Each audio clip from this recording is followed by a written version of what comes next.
I was trying to be real vague about it, but that party traumatized me. Everybody know ain't no party like a Diddy party, so. Yeah, that's what's up. I don't throw the typical Hollywood extra uptight party. People are walking around, this corner this got going on, this corner they over here doing this corner they over there having.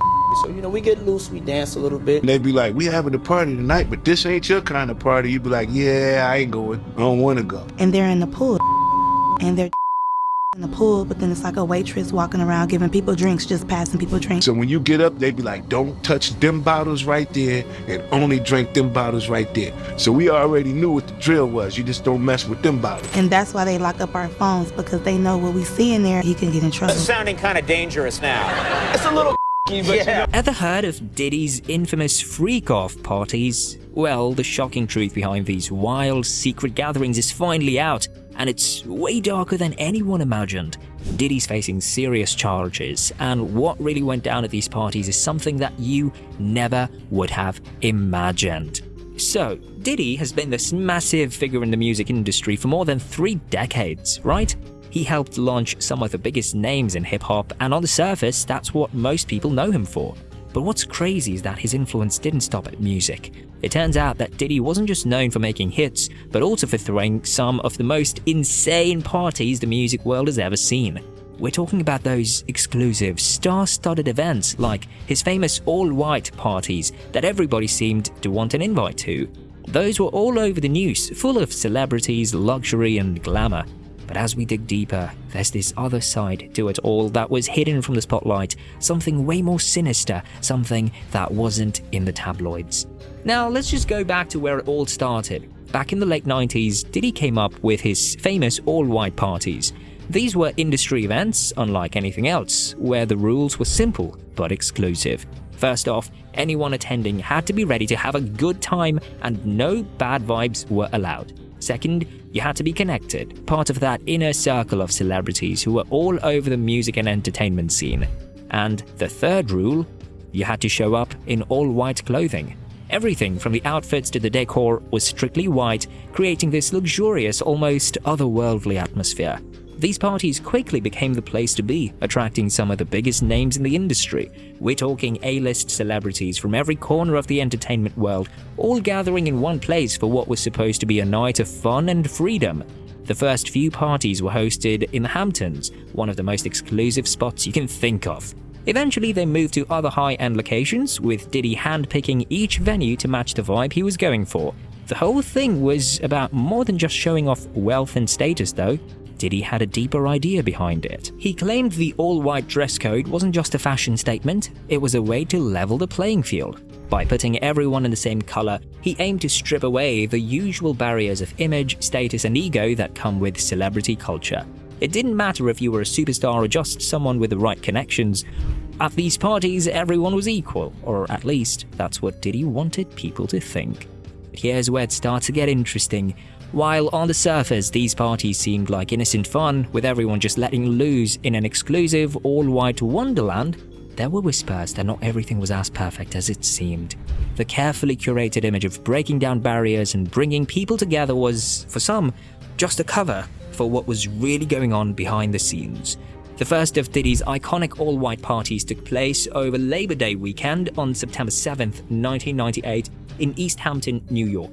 Diddy invited about 200 guests, turning his New Hampton home into the hottest spot for the industry's elite. The guest list was a who's who of hip-hop, R&B, and Hollywood royalty. It was clear from the start that these parties weren't just for fun, they were a power move, boosting Diddy's profile and cementing his place as not just a music mogul, but a cultural figurehead. While the all-white parties looked fancy and classy, there was a darker side to them. Behind the glitz and glam, something troubling was happening. While everyone admired Diddy's glamorous parties, not many knew about the disturbing after-hours events known as the freak-off parties. These after-parties were completely different from the highly publicized gatherings and were not something Diddy wanted the world to know about. The freak-off parties were definitely on a different level, wild, secretive, and full of things that are now at the center of some serious legal trouble for Diddy. It's been reported that after the main event, certain guests stayed behind for after-hours gatherings that were fueled with and involved exploitative activities. But here's where it gets really dark.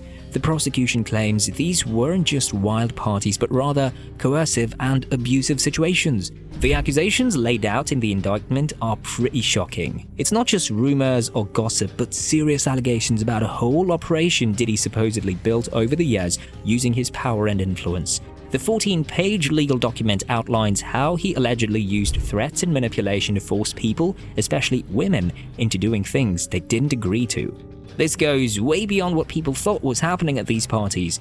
The charges are not just about partying, they include trafficking, forced labor, and even kidnapping. For years, Diddy's status in the music industry supposedly gave him the power to keep these freak-off parties going without anyone stopping him.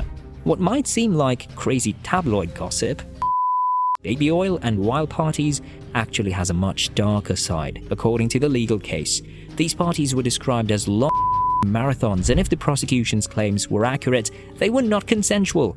Diddy allegedly had a whole system set up, using his employees and connections to pull people into these situations, leveraging his influence to make it happen.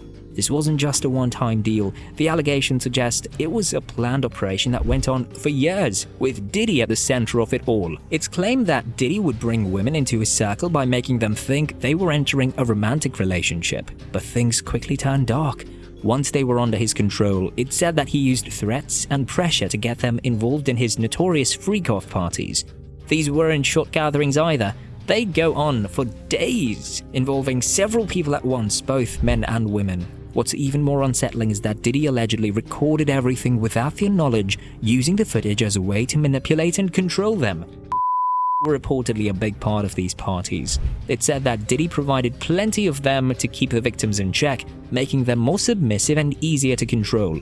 After these intense parties, the victims were given IV fluids to help them recover from the exhaustion use that they'd been subjected to. And the whole thing didn't just happen by chance. Diddy's entire team was allegedly involved in making sure these events ran smoothly, from booking hotel rooms to stocking them up with everything from baby oil. His staff took care of all the details, including cleaning up afterward to hide what had gone on. The team also arranged travel for the victims and made sure that everything was prepared for the next freak-off. They were always ready to restock whatever was needed, like IV fluids and more supplies. In March 2024, police searched Diddy's homes in Los Angeles and Miami and found some alarming supplies tied to his alleged activities. Reports say Diddy had a team that handled everything for him, including paying workers in cash sent across the country. He just needed to show up, and the exploitation would start. Freak-off parties were reportedly filled with violence. Diddy is accused of physically assaulting his victims, kicking them, throwing things at them, and dragging them by their hair. These attacks led to sometimes took weeks to heal. If any victim resisted his demands, they were threatened regarding their careers, making them feel like they had no choice but to go along with what Diddy wanted. The fear of physical and emotional was constant, as Diddy supposedly used recordings of these encounters to keep them silent. Diddy's alleged criminal network included security staff who sometimes carried for intimidation. It said that Diddy himself would flash weapons to scare his victims, creating a tense atmosphere. During the searches, police found several firearms, including 3 AR-15s with altered serial numbers, which were believed to be used for intimidation. Anyone who tried to flee was allegedly tracked down by Diddy's staff. Employees who questioned his authority faced threats of physical violence. The whole situation created a scary environment where silence was enforced through intimidation and fear. In late 2023, after serious allegations about Diddy's behavior came to light, especially from his ex-girlfriend Cassie Ventura, his reputation took a hit. As negative stories spread, it said that Diddy's team pressured the alleged victims and witnesses to stay quiet. They were reportedly bribed and told not to share their experiences with the police or to create false stories about what happened. Now it seems Diddy's time is running out. He's currently incarcerated, and the government has started a thorough investigation into his life to reveal the dark truths behind his actions and what his victims went through. Now, what do you think? Do drop your thoughts in the comment section below. If you liked this video, don't forget to hit that subscribe button and turn on notifications. We'll be back with another one pretty soon.